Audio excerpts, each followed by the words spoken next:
यह कहानी एक राजा और एक बौद्ध भिक्षु की है। राजा तो बहुत से हुए, लेकिन यह बौद्ध भिक्षु सबसे अलग थे। इनका नाम था बौद्ध धर्म। इस कहानी की शुरुआत एक परेशान राजा से होती है। राजा ज़्यादातर परेशान ही रहते थे। वह राजा अपने मन को शांत करने का बहुत प्रयास करता है, पर उसका मन शांत नहीं हो पाता। वह अपने राज्य के बड़े बड़े विद्वानों को अपने महल पर बुलाता है और उनसे उपाय पूछता है। लोग तरह तरह के उपाय राजा को बताते हैं, पर कोई भी उपाय काम नहीं करता। एक दिन एक व्यक्ति राजा के पास आता है और कहता है, आपके मन को शांत करने का एक उपाय है। राजा उस व्यक्ति की बात सुनकर बहुत खुश हो जाता है और उस व्यक्ति से कहता है, यदि तुमने ऐसा कर दिया तो मैं तुम्हें उतना धन दूंगा जितना तुम मुझसे मांगोगे। वह व्यक्ति राजा से कहता है, आपका मन मैं तो शांत नहीं कर सकता, पर एक सन्यासी है जो आपका मन शांत कर सकता है। वह कोई आम सन्यासी नहीं है, वह एक पहुंचा हुआ सन्यासी है। आप उससे एक बार अवश्य मिलें, वह आपकी समस्या का समाधान अवश्य कर देगा। राजा उस व्यक्ति से कहते हैं, कहाँ मिलेगा मुझे यह सन्यासी? वह व्यक्ति राजा से कहता है, यहाँ से कुछ दूर जंगल में उसकी एक छोटी सी कुटिया है।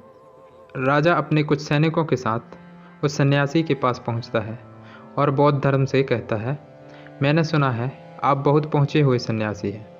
बौद्ध धर्म राजा को अनदेखा सा कर देते हैं। राजा सोचता है कि शायद बौद्ध धर्म ने मुझे सुना नहीं। राजा फिर कहता है, मैंने सुना है आप बहुत पहुँचे हुए सन्यासी हैं, क्या आप मेरे समस्या का समाधान कर सकते हैं? बौद्ध धर्म राजा का कोई भी प्रश्न का उत्तर नहीं देते। राजा मन ही मन सोचता है कि बौद्ध धर्म उसे कोई उत्तर क्यों नहीं दे रहे। राजा मुद्दे की बात पर आता है। राजा बौद्ध धर्म से पूछता है, क्या आप मेरे मन को शांत कर सकते हैं? बौद्ध धर्म मुस्कुराते हैं और राजा से पूछते हैं, तुम्हारा मन अशांत क्यों है? राजा कहता है, वैसे तो मेरे पास कोई भी चीज़ की कमी नहीं है। धन मेरे पास इतना है जिसका मुझे कुछ अंदाज़ा भी नहीं है। सभी सुख सुविधाएं हैं। लोगों के मन में मेरे लिए आदर है। मैंने बहुत सारे दान पुण्य भी किए हैं, पर बस एक चीज़ की कमी है मेरे अंदर, मेरा मन अशांत रहता है। यदि यह कभी कभी शांत हो भी जाता है तो यह फिर से अशांत हो जाता है। क्या आप मेरे मन को शांत कर सकते हैं? मैं बड़ी आशा लेकर आपके पास आया हूँ। बाकी तो मैंने सब उपाय कर लिए हैं, बस आप ही मेरी अंतिम आशा हो। बौद्ध धर्म उस राजा से कहते हैं, बिल्कुल, मैं तुम्हारे मन को शांत कर सकता हूँ। राजा बहुत खुश हो जाता है। राजा कहता है, उसके लिए मुझे क्या करना होगा? बौद्ध धर्म मुस्कुराते हैं और कहते हैं, कल सुबह तुम मेरे पास आना, पर ध्यान रहे कि अकेले आना। राजा कहता है, ठीक है, मैं कल सुबह आपके पास आ जाऊँगा। बौद्ध धर्म फिर कहते हैं, पर एक बात और ध्यान रहे, अपने अशांत मन को अपने साथ लाना। राजा सुनकर चौंकता है और सोचता है, यह कैसी बात कही बौद्ध धर्म ने। राजा कहता है, आपने क्या कहा? कृपया करके एक बार और बताएंगे? बौद्ध धर्म राजा से कहते हैं, तुम कल सुबह जल्दी आना और अपने अशांत मन को साथ लेकर आना। कहीं ऐसा ना हो कि तुम उसे अपने महल में ही छोड़ आओ। राजा सोचता है कि यह व्यक्ति कोई पागल तो नहीं, पर क्योंकि अब राजा के पास कोई भी विकल्प नहीं था, इसलिए वह सोचता है कि एक बार प्रयास कर ही लेना चाहिए।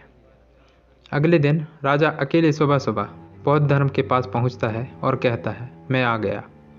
बौद्ध धर्म उस राजा से कहते हैं, तुम तो आ गए, ठीक है, लेकिन तुम्हारा अशांत मन कहाँ है? लाओ उसे मुझे दे दो, मैं उसे अभी शांत करके तुम्हें देता हूँ। राजा कहता है, आप यह कैसी बात कर रहे हैं? आप इतने पहुँचे हुए सन्यासी होकर यह भी नहीं जानते कि मन कोई ऐसी वस्तु नहीं है जिसे मैं उठाकर आपको दे दूं। मन तो मेरे भीतर है। बौद्ध धर्म उस राजा से कहते हैं, ठीक है, बैठ जाओ और अपनी आंखें बंद करके उस अशांत मन को अपने भीतर खोजो। राजा अपनी आंखें बंद करके उस अशांत मन को अपने भीतर खोजने का प्रयास करता है। बहुत देर आंख बंद करके बैठे रहने के बाद बौद्ध धर्म राजा के कंधे पर हाथ रखते हैं और कहते हैं, आंखें खोलो। राजा अपनी आंखें खोलता है। बौद्ध धर्म उस राजा से पूछते हैं, क्या तुम्हें तुम्हारा अशांत मन मिला? राजा कहता है नहीं। बौद्ध धर्म राजा से कहते हैं कोई बात नहीं, अब तुम कल प्रयास करना, आज के लिए इतनी खोज पर्याप्त थी। राजा अपने महल चला जाता है। अगले दिन सुबह राजा फिर बौद्ध धर्म के पास आता है और वैसा ही करता है जैसे कल बौद्ध धर्म ने बताया था। राजा बैठ जाता है और अपनी आंखें बंद कर लेता है और अपने उस अशांत मन को अपने भीतर ढूंढने का प्रयास करता है।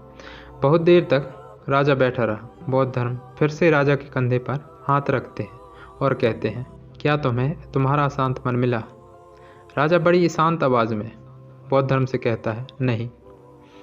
बौद्ध धर्म राजा से कहते हैं कोई बात नहीं, आज के लिए इतना ही पर्याप्त है, अब तुम कल आना।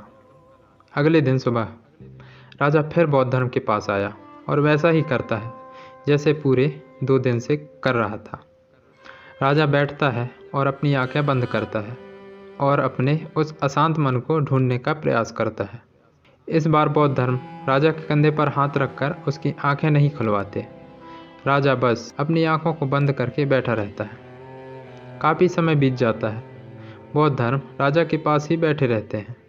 पूरा दिन बीत जाता है, पूरी रात बीत जाती है, पर राजा आंखें बंद करके अपने उस अशांत मन को ढूंढ रहा होता है।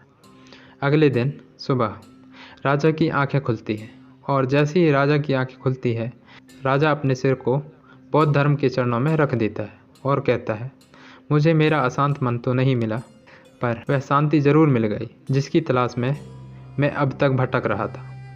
उस राजा की तरह आप भी अपनी मन की शांति को कहीं बाहर खोज रहे हैं। वह शांति कहीं बाहर नहीं, वह शांति आपके भीतर है। बस आपको ज़रूरत है उसे भीतर खोजने की।